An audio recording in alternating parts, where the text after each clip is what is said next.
খবর লিখেছেন জসীমউদ্দিন। এইখানে তোর দাদির কবর। ডালিম গাছের তলে 30 বছর ভিজিয়ে রেখেছি দু নয়নের জলে। এতটুকু তারে ঘরে এনেছিল সোনার মতন মুখ। পুতুলের বিয়ে ভেঙে গেল বলে কেঁদে ভাসাই তবু।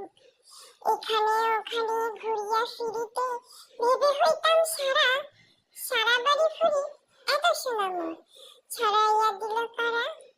সোনালি উষা সোনা মুক্তার আমার নয়নে ঘুরি।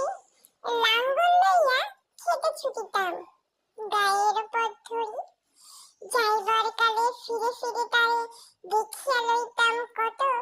এ কথা লইয়া ভাবি সব মোর তামাশা করিত শত। এমনি করিয়া জানি না কখন জীবনের সাথে মিশে ছোটখাটো তার হাসি ব্যথা মুছে হারা হয়ে গেল দিশে।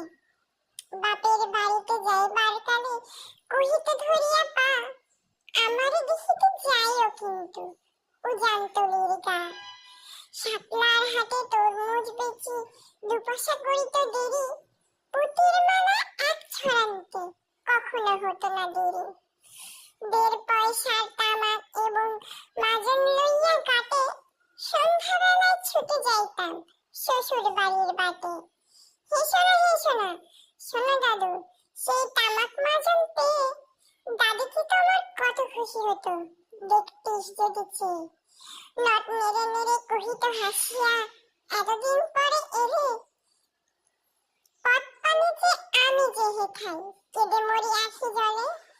আমারে ছাড়িয়ে এত কথা যার কেমন করিয়া হয়। কবর দিশে ঘুমিয়ে রয়েছে নির্ঝুম নিরালায়।